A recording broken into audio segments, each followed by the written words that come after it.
हरे Krishna 9th class बच्चों। आगे पढ़ेंगे वेरी शॉर्ट क्वेश्चन आंसर है ये। एटम्स एंड मॉलिक्यूल चैप्टर के ही हैं, 3rd चैप्टर के। पहला क्वेश्चन देखो, डिफाइन एटम। एटम क्या होती है?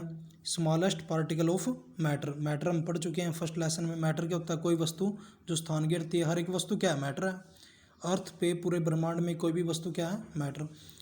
एक मैटर का क्या होता है? छोटा सा कण होता है, the smallest particle of matter. Matter का छोटा सा कण जो क्या करता है? Can take part in a chemical reaction. किसी भी रासायनिक अभिक्रिया में जो छोटा सा कण भाग लेता है उसको क्या बोलते हैं? एटम। सिंपल है। मॉलिक्यूल देखें क्या होता है? मॉलिक्यूल भी ऐसे ही होता है, बट क्या होता है मॉलिक्यूल? जब दो एटम आपस में जुड़ जाती हैं तो उनसे क्या बन जाता है? मॉलिक्यूल। तो कह रहे कि जो स्मॉलेस्ट पार्टिकल होता है ना किसी एलिमेंट का और कंपाउंड का, जो कि एग्जिस्ट करता है इंडिपेंडेंटली, अकेला रह सकता है, जैसे हाइड्रोजन गैस, ऑक्सीजन गैस, ठीक है। उसको क्या बोलेंगे? मॉलिक्यूल। आगे देखेंगे, who coined the term atom. Atom शब्द सबसे पहले किसने बोला? जॉर्ज डाल्टन ने बोला था ये, ठीक है। नेक्स्ट पढ़ेंगे, एटमिसिटी क्या होती है? नंबर ऑफ एटम्स होती हैं, एटमों की जो संख्या होती है, ठीक है।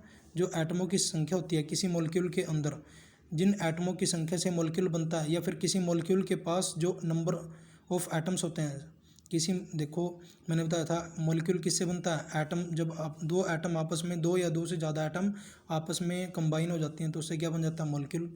तो मॉलिक्यूल के पास क्या होती है? नंबर ऑफ एटम्स, उसको ही क्या बोलते हैं? एटमोसिटी।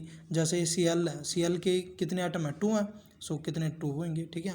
H2SO4 में कितने एटम है? एटम कंबाइन कर लो, जो नीचे संख्या होती है ना ये एटम होते हैं। जैसे यहाँ पे 2 है, ये 1 है। एस का अगर कुछ ना हो तो 1 होता है वहाँ पर, ठीक है। कोई भी एटम जिसका जहाँ पे कोई संख्या ना दी हो तो वहाँ पर 1 लिया जाता है। हाइड्रोजन के 2 गए, इसका 1, 4, कितनों के टोटल? 7 एटम्स हो जाएंगे। नेक्स्ट पढ़ेंगे, how do atom exist. Atom exist कैसे? जैसे मॉलिक्यूल तो एग्जिस्ट करता है इंडिपेंडेंटली, ठीक है। एटम एग्जिस्ट कैसे करती है? एटम एग्जिस्ट करती है एटम की फॉर्म में करती है, या मॉलिक्यूल या फिर आयन। इसका मतलब ये भी इंडिपेंडेंट हो सकती है, ये आयनों की फॉर्म में भी हो सकता है, एटम की फॉर्म में भी हो सकती है। What is atomic mass unit. Atomic mass unit क्या होती है? किसी एटमों के एटॉमिक मास का सम होता है किसी मॉलिक्यूल के अंदर। जैसे ये मॉलिक्यूल था पूरा H2SO4, इसके अंदर 3 एटम, एक तो हाइड्रोजन, वैसे तो 7 एटम है, बस कौन कौन से एलिमेंट के एटम है?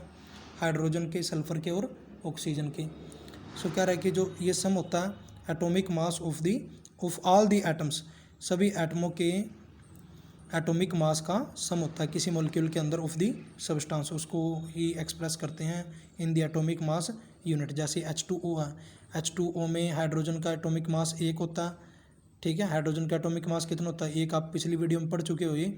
और कितनी एटम दे रखे हैं? 2, ठीक है। फिर ऑक्सीजन का एक एटम है और एटॉमिक मास कितना होता है? 16।